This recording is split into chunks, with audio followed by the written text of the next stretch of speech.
கிறிஸ்துவில் பிரியமானவர்களே, நம்முடைய ஆண்டவரும் இரட்சகருமாகிய இயேசு கிறிஸ்துவின் நாமத்தில் உங்களை அன்போடு கூட வாழ்த்துகின்றேன். இன்னும் ஒரு புதிய மாதத்தை தேவன் நமக்கு தந்து அவர் நம்மை நடத்தும்படி நமக்கு முன்னே செல்லுகிறார். எவ்வளோ ஒரு அன்புள்ள தேவனை சேவிக்கிறோம். அவருடைய வார்த்தைகள் தான் உங்களுக்கும் எனக்கும் ஒவ்வொரு மாதமும் பலனாயிருக்கிறது. கடந்த மாதம் முழுவதும் நம்மை நடத்தின ஆண்டவர் இந்த புதிய மாதத்திலும் நிச்சயமாகவே நம்மை நடத்துவார். இந்த மாதத்திற்கென்று தேவன் தந்த ஒரு வார்த்தையை நான் உங்களோடு கூட பகிர்ந்து கொள்ள விரும்புகிறேன். நீதிமொழிகளின் புத்தகம் 23ஆம் அதிகாரம் 18வது வசனம். நிச்சயமாகவே முடிவு உண்டு, உன் நம்பிக்கை வீண் போகாது.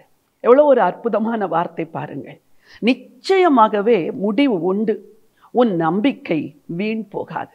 ஆண்டவர் இந்த மாதத்தில் உங்கள் முகத்தை பார்த்து சொல்லுகிறார், என் மகனே, என் மகளே, நிச்சயமாகவே உனக்கு முடிவு உண்டு, நிச்சயமாகவே உனக்கு நல்ல முடிவுகள் உண்டு, உன் நம்பிக்கை வீண் போகாது என்று சொல்லுகிறார்.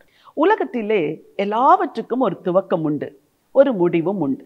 உங்கள் வாழ்க்கையில் கூட சில காரியங்களுக்கு சில துவக்கங்களும் இருக்கின்றன, சில முடிவுகளும் இருக்கின்றன. ஒரு மாணவருடைய படிப்பிற்கு ஒரு துவக்கம் இருக்கிறது, ஒரு முடிவு இருக்கிறது.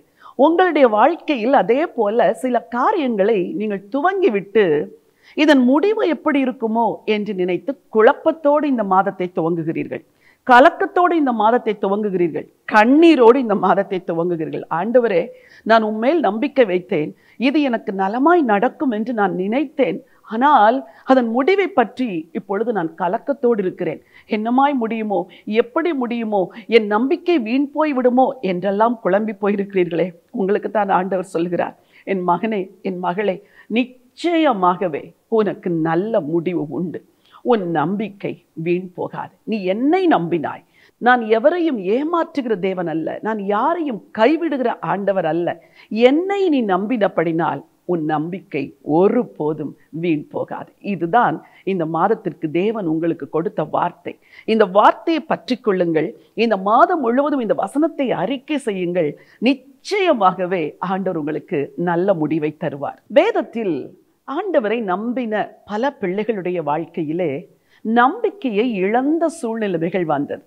ஒருவேளை உங்கள் வாழ்க்கையில் கூட இன்றைக்கு அப்படித்தான் இருக்கிறீர்கள், நானும் அப்படித்தான் இருக்கிறேன் என்று நீங்கள் சொல்வது என்னுடைய ஆவிக்குரிய செவிகளிலும் விழுகிறது. நம்பிக்கையே இழந்து போனார்கள். அதில் சாதாரணமான மக்களும் அடங்குவர், தலை சிறந்த தலைவர்களும் அடங்குவார்கள். ஒரு எளிய விசுவாசியும் சில வேளைகளில் நம்பிக்கை இழந்து போய் தவிப்பதை வேதம் பதிவிட்டிருக்கிறது. மாபெரும் தலைவர்களும் தங்கள் நம்பிக்கையை இழந்து ஆண்டவர் இதையெல்லாம் செய்வாரா, செய்ய மாட்டாரா என்று கலங்கி இருந்ததற்கு வேதத்தில் ஆதாரங்கள் இருக்கிறது. ஓரிரு வசனங்களை நான் வாசிக்க விரும்புகிறேன், கவனமாய் கேளுங்கள். சங்கீதம் 119, 116. நான் பிழைத்திருப்பதற்கு உமது வார்த்தையின்படி என்னை ஆதரித்தருளும், என் நம்பிக்கை விருதாவாய் போக என்னை வெட்கத்திற்கு உட்படுத்தாதேயும். சங்கீதக்காரரின் ஜெபத்தை பாருங்கள். தேவனே, என்னை வெட்கத்திற்கு உட்படுத்தாதேயும். எனக்கு அன்பானவர்களே, என் அருமை தாயே, என் அருமை தகப்பனே, வாழ்க்கையிலே வெட்கப்பட்டு போய்விடுவோமோ, இந்த காரியத்தினால் நான் மூழ்கி போய் விடுவேனோ என்று கலக்கத்தோடு நீங்கள் இருக்கிறீர்கள். சங்கீதக்காரன் கூட அப்படித்தான் இருந்தார். ஆனால் ஆண்டவர் ஒரு இடத்தில் கூட சங்கீதக்காரனை வெட்கப்பட்டு போக விடவில்லை. நீங்களும் கூட வெட்கப்பட்டு போவதில்லை. என் ஜனங்கள் ஒருபோதும் வெட்கப்படுவதில்லை என்று ஆண்டவர் சொல்லியிருக்கிறாரே. உங்களை எப்படி வெட்கப்படுத்துவார்? ஒருபோதும் உங்களை வெட்கப்படுத்த மாட்டார். ஒரு பக்தியுள்ள அரசன் ஒருவன் இருந்தான். அவனுக்கு பெயர் எசேக்கியா. அவன் தேவன் மேல் வைத்த நம்பிக்கையில் அவனுக்கு முன்னும் பின்னும் யாரும் அப்படி சிறந்த நம்பிக்கையோடு இருந்ததாக வேதம் சொல்லவில்லை. ஆண்டவர் மேல் அளவில்லாத நம்பிக்கை வைத்திருந்த ஒரு மனிதன். ஆனால் காற்றில் ஆடுகிற மரங்களைப் போல அவனுடைய இருதயம் அசையும்படி அவனுடைய வாழ்க்கையில் கூட சில சூழ்நிலைகள் வந்தது. 2 மிக முக்கியமான சூழ்நிலை. ஒன்று, அவனுக்கு விரோதமாய் அசீரிய ராஜா படையெடுத்து வருகிறான். அந்த ரப்சாக்கே எசேக்கியாவை நிந்தித்த வார்த்தைகள் வேதத்தில் அதிகமாய் எழுதப்படவில்லை, ஆனால் குறைவாக எழுதப்பட்டிருக்கிறது. அந்த வார்த்தைகளை கேட்டால் நமக்கே செவிகள் கூசுகின்றது. அப்படிப்பட்ட நிந்தையான வார்த்தைகளை எசேக்கியா கேட்டு கேட்டு அவன் எந்த ஒரு பதிலையும் சொல்லவே இல்லை. ஜனங்களை பார்த்தும் சொல்லிவிட்டான், நீங்கள் எந்த பதிலையும் சொல்லாதிருங்கள், நாம் தேவனை நோக்கி பார்ப்போம், நம்முடைய நம்பிக்கை அவர்தான், ஆகவே அவரை நோக்கி பார்ப்போம் என்று நம்பிக்கையோடு இருந்தான். ஆனால் அந்த எசேக்கியாவு கூட அவருடைய நம்பிக்கை இழந்து போன ஒரு நிலைமை வந்தது. ஒரு வசனத்தை வாசிக்க விரும்புகிறேன். ஏசாயா 37:3. இவர்கள் அவனை நோக்கி, இந்த நாள் நெருக்கமும் கண்டிதமும் தூஷணமும் அனுபவிக்கிற நாள். பிள்ளைப்பேரை நோக்கி இருக்கிறது, பெறவோ பலன் இல்லை. உள்ளமுடைந்த எசேக்கியா ஏசாயா தீர்க்கதரிசியினிடத்தில் ஆட்களை அனுப்பி, இந்த நாள் கண்டிதமும் நெருக்கமும் தூஷணமும் அனுபவிக்கிற நாள். எங்கள் நம்பிக்கையெல்லாம் இழந்து போய் நாங்கள் கலங்கி நிற்கிறோம். நீர் எங்களுக்காய் வேண்டுதல் செய்ய வேண்டும் என்று ஜெபிக்கும்படி அனுப்பினார். அவருடைய நம்பிக்கை இழந்த நேரத்தில் தீர்க்க ஜெபிக்கிறார், ராஜா ஜெபிக்கிறார், மக்கள் ஜெபிக்கிறார்கள். ஒரு தேவன் இறங்கி வந்து கிரியை செய்தார். ஒரே ஒரு தூதனை அனுப்பி 1,85,000 பேரை ஆண்டவர் அன்றைக்கு முற்றிலுமாய் வீழ்த்தினாரே. அவருடைய நம்பிக்கை வீண் போயிட்டா? இல்லையே. என் அருமை சகோதரனே, தேவனை நம்பி இருக்கிற உங்கள் நம்பிக்கை ஒருபோதும் வீண் போகாது. எசேக்கியாவின் நம்பிக்கை வீண் போகவே இல்லை. ஒரு மாபெரும் ஜெயத்தை தேவன் கொடுத்தார். அதே போல அடுத்த அதிகாரத்தில் எசேக்கியாவிற்கு வேறு ஒரு பிரச்சனை. அவருடைய சரீரத்தில் ஒரு வியாதி. நீ மரித்து போவாய் என்று தீர்க்கனே சொல்லிவிட்டார். இன்றைக்கு ஒருவேளை உங்களுக்கு கூட மருத்துவருடைய அறிக்கை, மெடிக்கல் ரிப்போர்ட்டினால் நீங்கள் உள்ளம் உடைந்து போயிருக்கிறீர்கள். ஐயோ, இப்படி 4th ஸ்டேஜ் கேன்சர் வந்து விட்டதே, என் கிட்னியெல்லாம் ஃபெயில் ஆகிவிட்டதே என்று எத்தனையோ காரியங்களை குறித்து நீங்கள் கலக்கத்தோடு இருக்கிறீர்கள். எசேக்கியா பக்தி உள்ளவன், அவருக்கு கூட அப்படி ஒரு சூழ்நிலைமை வந்தது. அந்த நேரத்தில் எசேக்கியா நம்பிக்கை இழந்து சொன்ன வார்த்தைகளை உங்களுக்காய் வாசிக்கிறேன். ஏசாயா 38:10-11. நான் என் பூரண ஆயுளின் வருஷங்களுக்கு சேராமல் பாதாளத்தின் வாசல்களுக்குட்படுவேன் என்று என் நாட்கள் அறுப்புண்கிற போது சொன்னேன். கர்த்தரை நான் இனி உயிரோடு இருக்கிறவர்களின் தேசத்தில் தரிசிப்பதில்லை. இனி பூலோக குடிகளோடு இருந்து மனுஷரை நான் காண்பதில்லை. என் ஆயுள் மெய்ப்பனுடைய குடாரத்தை போல என்னை விட்டு பெயர்ந்து போகிறது. இன்று இரவுக்குள்ளே என்னை முடிவடைய பண்ணுவேன். எப்படிப்பட்ட ஒரு சூழ்நிலைமையில் எசேக்கியா கதறி அழுதார். தீர்க்கன் சொல்லிவிட்டார், பிழைக்க மாட்டீர், வீட்டு காரியத்தை ஒழுங்குபடுத்தும் என்று. ஆனால் நம்பிக்கையின் தேவனை நோக்கி இரவெல்லாம் புலம்பி அழுது அழுது அழுது செபித்த இந்த எசேக்கியாவிற்கு அவர் நம்பிக்கை தேவன் வீணாக்க விடவே இல்லை. அந்த நம்பிக்கை கெட்டு போகாதபடிக்கு ஆண்டவர் அவருடைய ஆயுளை கூட்டி கொடுத்தார். பிரியமானவர்களே, இன்றைக்கு இந்த பக்தர்களெல்லாம் சொன்ன இந்த வார்த்தைகள், என் நம்பிக்கை ஒளிந்து போகிறது, என் நம்பிக்கை அற்றுப்போகிறது என்று சொன்னார்கள். ஆனால் ஒருபோதும் தேவன் அவருடைய நம்பிக்கை அற்றுப்போக விடவில்லை. அதே தேவன் உங்களுக்கும் சொல்லுகிறார், மகனே மகளே, கடந்த நாட்களெல்லாம் நம்பிக்கை இல்லாமல் புலம்பி தவித்தாயே, உனக்கு சொல்லுகிறேன், உனக்கு நல்ல முடிவை நான் தருவேன். உன் நம்பிக்கை வீண் போகாது. தைரியம் கொண்டு இந்த மாதத்தை துவக்குங்கள். நம்பிக்கை இழந்த பரிசுத்தவான்கள் இப்படி புலம்பி அழுதது போலவே, இப்படிப்பட்ட சூழ்நிலையில் தங்கள் நம்பிக்கையை அறிக்கையிட்ட பரிசுத்தவான்களின் சில வார்த்தைகளையும் உங்களுக்காய் வாசிக்க விரும்புகிறேன். அது உங்களுடைய விசுவாசத்தை நிச்சயமாய் வர்த்திக்க பண்ணும். சங்கீதம் 9:18. எளியவன் என்றைக்கும் மறக்கப்படுவதில்லை, சிறுமைப்பட்டவருடைய நம்பிக்கை ஒருபோதும் கெட்டு போவதில்லை. நீதிமொழிகள் 29:25. மனுஷனுக்கு பயப்படும் பயம் கண்ணியை வருவிக்கும், கர்த்தரை நம்புகிறவனோ உயர்ந்த அடைக்கலத்திலே வைக்கப்படுவான். எரேமியா 17:7. கர்த்தர் மேல் நம்பிக்கை வைத்து கர்த்தரை தன் நம்பிக்கையாக கொண்டிருக்கிற மனுஷன் பாக்கியவான். எவ்வளோ அற்புதமான வார்த்தைகள். இதே பரிசுத்தவான்கள் ஒரு காலத்தில் நம்பிக்கை இழந்தார்கள். ஆனால் அவர்கள் திரும்பவும் சொல்கிற வார்த்தை, கர்த்தர் மேல் தன் நம்பிக்கையை வைத்து கர்த்தரை தன் நம்பிக்கையாய் கொண்டிருக்கிற மனுஷன் பாக்கியவான். உங்கள் உறவினர்கள், சுற்றத்தார், கூட வேலை செய்கிறவர்கள் எல்லாரும் உங்களை பார்த்து பரிகசிக்கிறார்கள் அல்லவா? என்ன ஆண்டவர் ஆண்டவர் என்று போகிறாய், தேவன் தேவன் என்று சொல்லி ஆலயத்திற்கு செல்லுகிறாய், உன் குடும்பத்தில் ஏன் இது நடந்தது, ஏன் இந்த மரணம், ஏன் இந்த நஷ்டம், ஏன் இந்த கண்ணீர், ஏன் இந்த புலம்பல் என்று உங்களை பார்த்து கேள்விகள் கேட்பது உங்கள் இருதயத்தை உருவ குத்துகிறது போல இருக்கிறது. ஆனால் வேதம் சொல்லுகிறது, அன்றையும் அவருடைய தீர்மானத்தின்படி அழைக்கப்பட்டவர்களாய் தேவனிடத்தில் அன்பு கூறுகிறவர்களுக்கு சகலமும் நன்மைக்கு எதுவாய் நடக்கிறது என்று. எனக்கு அன்பானவர்களே, நம்பிக்கை இழந்தது போன்ற இந்த சூழ்நிலைமை நன்மைக்கு ஏதுவாக நிச்சயமாய் மாறும். தேவன் அதை நிச்சயமாய் செய்வார். இன்றைக்கு தைரியம் கொள்ளுங்கள். இன்றைக்கு ஆண்டவரை கிட்டி சேருங்கள். நிச்சயமாகவே முடிவு உண்டு ஆண்டவரே, என் நம்பிக்கை வீண் போகாது என்று தைரியத்தோடு விசுவாசத்தோடு இந்த மாதம் எல்லாம் அறிக்கை செய்யுங்கள். வாலிப மகனே, வாலிப மகளே, தேர்வு எழுதினேன், எனக்கு எப்படி முடிவு வருமோ என்று கலக்கத்தோடு இருக்கிறாயே, ஆண்டவர் உனக்கு சொல்லுகிறார், உன் நம்பிக்கை வீண் போகாது, உன் நம்பிக்கை வீண் போகாது. கர்த்தரை நம்பி இந்த காரியத்தை துவங்கினேன், நடக்குமா நடக்காதா, நல்ல வளர்ச்சி இருக்குமா இருக்காதா என்று கலங்குகிற உங்களுக்கு சொல்லுகிறார், உன் நம்பிக்கை வீண் போகாது. ஹல்லேலூயா. இந்த தேவனை நீங்கள் நம்புங்கள். சரி, ஆண்டவரை நம்புகிற பிள்ளைகளுக்கு ஆண்டவர் தருகிற 3 விதமான முடிவுகள், அதை குறித்து நாம் தியானிக்க போகிறோம். உங்கள் வாழ்க்கையிலும் ஆண்டவர் அப்படித்தான் நல்ல முடிவுகளை கொடுப்பார். துவக்கம் அற்பமாயிருக்கலாம், ஆரம்பம் அற்பமாயிருக்கலாம். துவங்கி விட்டீர்கள், நடக்க துவங்கி விட்டீர்கள், செய்ய துவங்கி விட்டீர்கள், வேலையை ஆரம்பித்து விட்டீர்கள். அதன் முடிவு எப்படி இருக்கும் என்று கலங்கக்கூடாது. முடிவு எப்பொழுதுமே நன்மையாயிருக்கும். 3 விதமான முடிவுகளை தன் பிள்ளைகளுக்கு ஆண்டவர் தருகிறதை வேதத்திலிருந்து வாசிக்க விரும்புகிறேன். ஆண்டவருக்காய் காத்திருக்கிறீர்கள். உங்களுக்கு எப்படிப்பட்ட முடிவு வரும்? முதலாவது, உங்களுக்கு சமாதானமான முடிவை ஆண்டவர் கொடுப்பார். குழப்பமான முடிவை தேவன் தரவே மாட்டார். நீங்கள் துவங்கினீர்கள், நீங்கள் நடந்து கொண்டிருக்கிறீர்கள், செயல்பட்டு கொண்டிருக்கிறீர்கள், முடிவு எப்படி இருக்கும்? இதுதானே கேள்வி.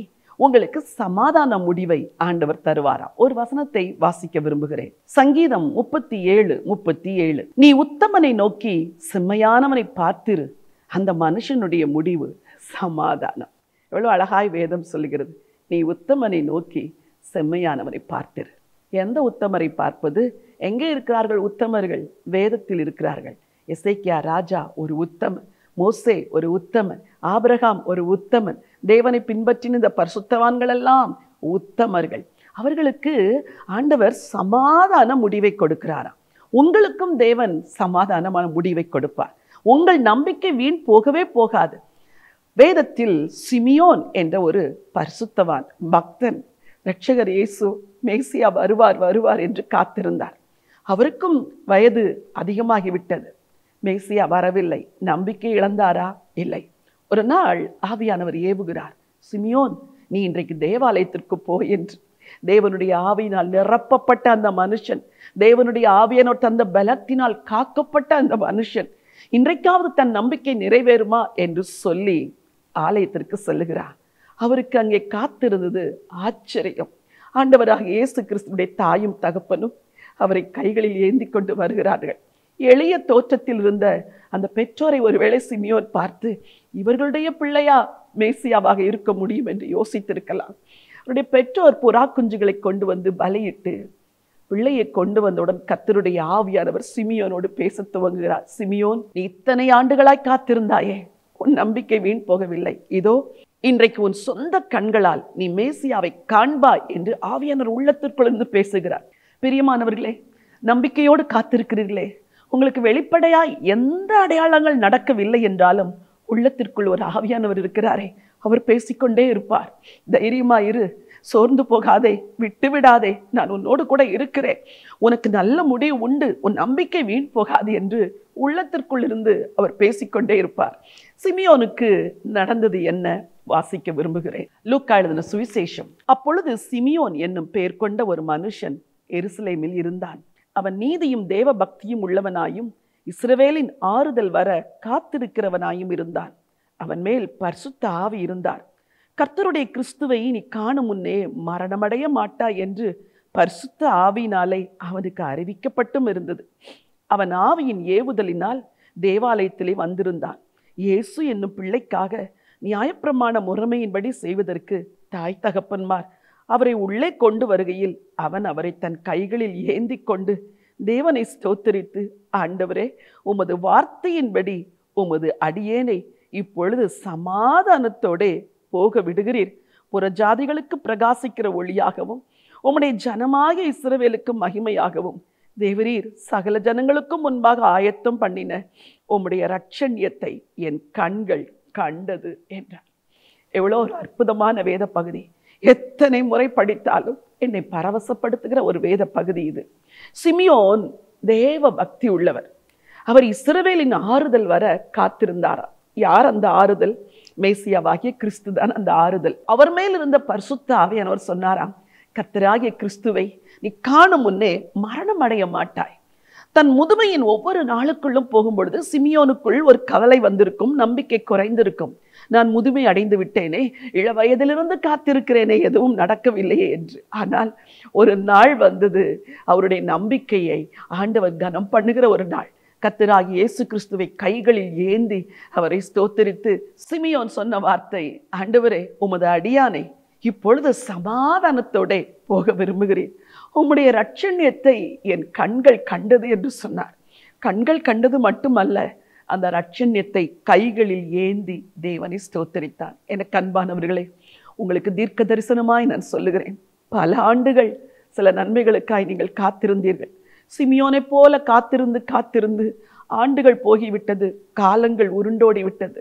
ஆனால் இந்த இரட்சண்யத்தை எப்படி சிமியோனின் கண்கள் கண்டதோ அதே போல உங்கள் கண்களும் கர்த்தர் தரப்போகிற நன்மையை காணும். உங்கள் செவிகள் அதை கேட்கும். உங்கள் கைகளில் அதை ஏந்தி நீங்கள் ஸ்தோத்தரிப்பீர்கள். இந்த வார்த்தையை கர்த்தர் உங்களுக்கு என்று பேசுகிறார். இந்த வசனத்தை நீங்கள் விசுவாசித்தால் உங்கள் வாழ்க்கையில் சிமியோன் கண்டது போலவே கர்த்தருடைய இரட்சண்யத்தை காண்பீர்கள். சிமியோனுக்கு கொடுக்கப்பட்ட முடிவு சமாதானமான முடிவு. நீங்கள் எதிர்பார்த்திருக்கிற முடிவை உங்களுக்கு கொடுக்கும்படி நான் உங்கள் பேரில் நினைத்திருக்கிற நினைவுகளை அறிவேன், அவைகள் தீமைக்கு ஏதுவானவைகள் அல்ல, அவைகள் சமாதானத்துக்கு ஏதுவானவைகள் என்று சொன்னாரே. உங்களுக்கும் சமாதான முடிவு உண்டு. தைரியம் கொள்ளுங்கள், உங்கள் கண்ணீரை துடைத்துக் கொள்ளுங்கள். கர்த்தர் எல்லாவற்றையும் சமாதானமாய் முடித்து தருவார். இரண்டாவதாக, தன்னை நம்புகிற ஜனங்களுக்கு சந்தோஷமான முடிவை ஆண்டவர் தருகிற தேவனாயிருக்கிறார். வாழ்க்கையில் துக்கத்தையே கண்ட மக்கள் நீங்கள், வாழ்க்கையெல்லாம் துக்கம், ஒரு சந்தோஷத்தையும் காணவில்லை, என் வாழ்வில் நான் சந்தோஷத்தை அனுபவித்ததே இல்லை என்று சொல்லுகிற பலரில் நீங்களும் ஒருவர். ஆனால் நம்பிக்கையோடு காத்திருக்கிறீர்கள். எதை நம்புகிறீர்கள்? தேவனுடைய வார்த்தையை நம்புகிறீர்கள். ஆண்டவரே, நான் கடந்து வந்த பாதையெல்லாம் துக்கத்தின் பாதை, கண்ணீரின் பாதை, என் வாழ்வில் சந்தோஷம் என்ற ஒன்று இருக்குமா ஆண்டவரே என்றெல்லாம் நீங்கள் கேட்டீர்கள். இஸ்ரவேல் ஜனங்கள் பாபிலோன் தேசத்திலே அடிமைகளாக 70 வருஷங்கள் இருந்தார்கள். அந்த அடிமைகளாய் இருந்த நாட்களிலே பாபிலோனின் ஆறுகள் அருகே உட்கார்ந்து சீயோனை நினைத்து அழுது கொண்டே இருந்தார்களாம். சங்கீதத்திலே நாம் அதை வாசிக்கிறோம். 137ஆம் சங்கீதத்தில் சில வசனங்களை நான் வாசிக்கிறேன். பாபிலோனின் ஆறுகள் அருகே நாங்கள் உட்கார்ந்து அங்கே சீயோனை நினைத்து அழுதோம். அதன் நடுவில் இருக்கும் அலரி செடிகளின் மேல் எங்கள் கிண்ணறங்களை தூக்கி வைத்தோம். சிறைப்பட்டு போன ஜனங்கள் கர்த்தருடைய துதிகளை மறந்தார்கள், சந்தோஷத்தை மறந்தார்கள். அடிமைத்தன தேசத்திலே இரவும் பகலும் கண்ணீரோடு அடிமைகளாய் வாழ்ந்து கொண்டிருந்தார்கள்.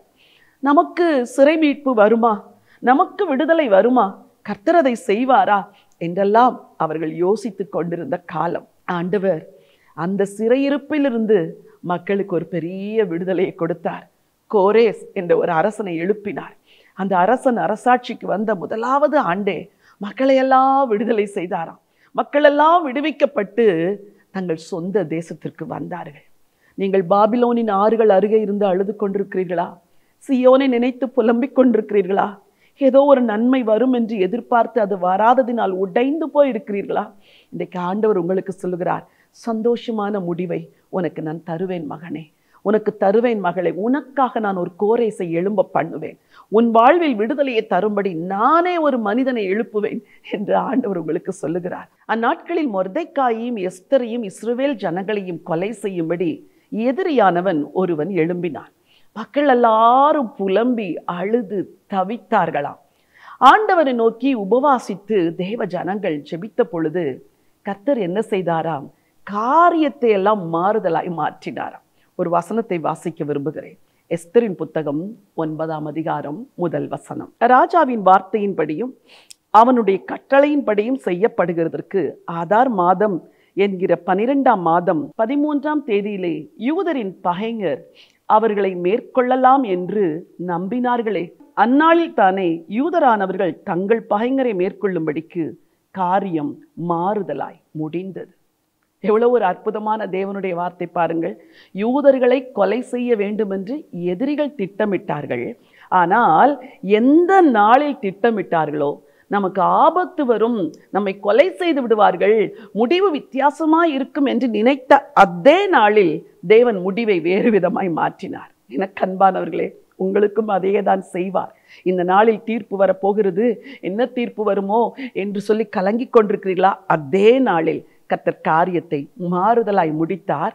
அந்த முடிவு யூதருக்கு எப்படி இருந்தது என்று இன்னொரு வசனம் இருக்கிறது, அதையும் வாசிக்க விரும்புகிறேன். 9ஆம் அதிகாரம் 17ஆம் வசனம். ஆதார் மாதத்தின் 13ஆம் தேதியிலே இப்படி செய்து 14ஆம் தேதியிலே இளைப்பாரி அதை விருந்துண்டு சந்தோஷப்படுகிற பண்டிகை நாளாக்கினார்கள். எவ்வளோ ஒரு அழகான வார்த்தை பாருங்கள். சூசான் நகரம் கலங்கிற்று என்று வாசிக்கிறோம். கலங்கினார்கள், திகைத்தார்கள், அழுதார்கள், புலம்பினார்கள், உபவாசித்தார்கள், ஜெபம் செய்தார்கள். முடிவு எப்படி வந்தது? சந்தோஷமான முடிவு. உங்களுக்கும் தேவன் அப்படித்தான் செய்வார். தேவன் பட்சபாதம் உள்ளவர் அல்ல. நிச்சயமாகவே உனக்கு சந்தோஷ முடிவு உண்டு. நிச்சயமாகவே உனக்கு சமாதான முடிவு உண்டு. உன் நம்பிக்கை வீண் போகாது. தைரியம் கொள்ளுங்கள். சமாதானமான முடிவை தருவார், சந்தோஷமான முடிவை தருவார். மூன்றாவதாக, தேவன் உங்களுக்கு சம்பூரணமான முடிவை தருவார். அது என்ன சம்பூரணமான முடிவு?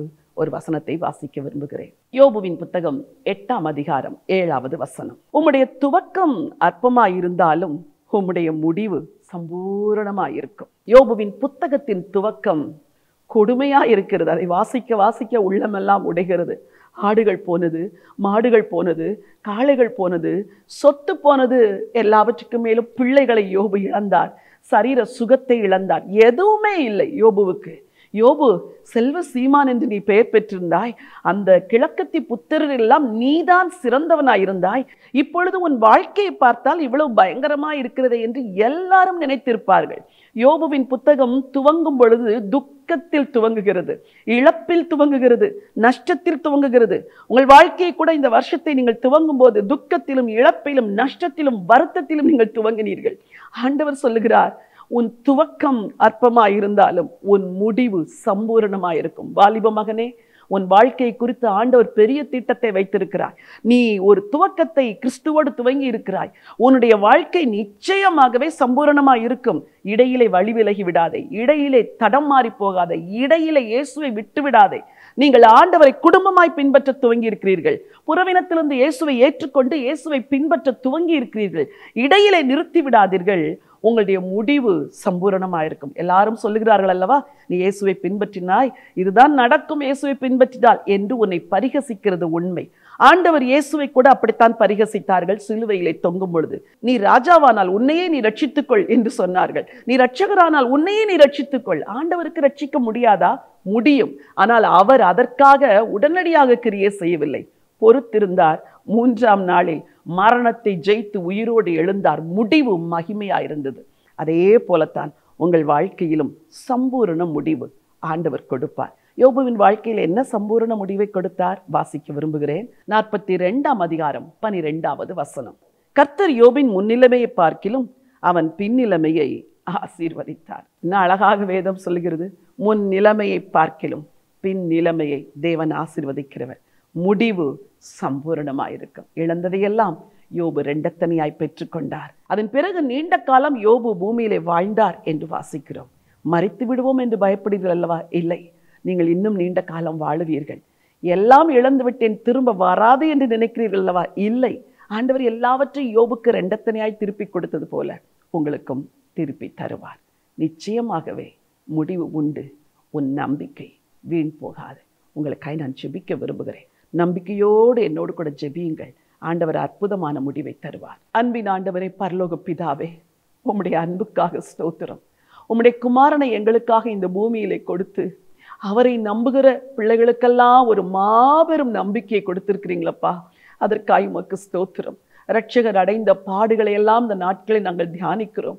ஆனால் அந்த பட்ட பாடுகள் எங்களுக்கு நல்ல முடிவுகளையும் நம்பிக்கையும் கொடுக்கிறது என்று நாங்கள் அறிந்திருக்கிறோம். ஆண்டவரே, ஆண்டவரே, நாங்கள் தியானித்த இந்த வசனத்தின் படியே ஆண்டவரே, உம்முடைய பிள்ளைகளுடைய வாழ்க்கையில நிச்சயமாகவே முடிவு உண்டு, உன் நம்பிக்கை வீண் போகாது என்று சொன்னீரே. அந்த வார்த்தையின்படி நிச்சயமான முடிவுகளை அவர்களுக்கு தர வேண்டும் என்று சொல்லி ஜெபிக்கிறேன். உம்முடைய பிள்ளைகளுடைய நம்பிக்கை வீண் போகக்கூடாது. ஆண்டவரே, யாரெல்லாம் உம்மை நம்பி இருக்கிறார்களோ, யாரெல்லாம் உம்மிடத்தில் உங்களிடத்திலே நன்மைகளை எதிர்பார்த்திருக்கிறார்களோ அவர்கள் எல்லாரையும் கர்த்தர் நினைப்பீராக.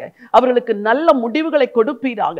சமாதானமான முடிவுகள் உண்டாகட்டும், சந்தோஷமான முடிவுகள் வரட்டும், சம்பூரணமான ஆசீர்வாதத்தின் முடிவுகளை உங்க பிள்ளைங்களுக்கு தர வேண்டும் என்று சொல்லி நான் ஜெபிக்கிறேன். ஆண்டவரே, புலம்பலோடும் அழுகையோடும் துக்கத்தோடும் இன்றைக்கு இந்த வார்த்தையை கேட்டுக்கொண்டிருக்கிற ஜனத்திற்காய் ஜெபிக்கிறேன். அவருடைய எல்லா துக்கமும் சந்தோஷமாய் மாறட்டும். ஆண்டவரே, இன்றைக்கு உம்முடைய அடியாளுடைய சன்னிதானத்திலிருந்து இந்த வார்த்தைகள் உங்க பிள்ளைங்க வாழ்க்கையில நிறைவேறட்டும் என்று சொல்லி ஜெபிக்கிறேன். ஆண்டவரே, நீர் அப்படியே நிறைவேற்ற போகிறதற்காய் உமக்கு கோடான கோடி ஸ்தோத்திரம். உண்மையுள்ள கர்த்தர், உம்முடைய வார்த்தையை கனப்படுத்துங்க ராஜா. தாழ்த்தி உம்முடைய கரத்தில் ஒப்பு கொடுக்கிறேன். எல்லா துதிக்கான மகிமை உங்களுக்கு ஏறெடுக்கிறேன் அப்பா. இரட்சகரும் மீட்பருமாம் இயேசு கிறிஸ்துவின் நாமத்தில் ஜெபிக்கிறேன் ஜீவனுள்ள நல்ல பிதாவே, ஆமென், ஆமென். பிரியமானவர்களே, தேவனுடைய வார்த்தை என்றைக்கும் ஜீவனுள்ளது.